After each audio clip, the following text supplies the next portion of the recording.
Sun Dr. Abiy Ahmad Jimma Agaarotti dhalate Bashaashaatti dhalate waata kan baranne obboleesso sittimu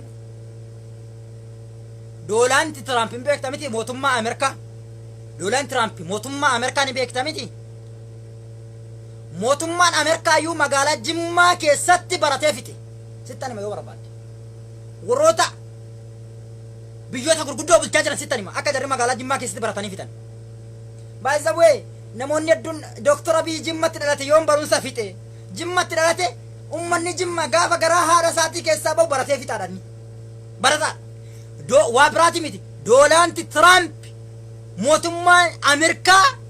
Jimma magaalaa Jimmaatti baratee fixe yoo dhugaan sitti ma kana amantaa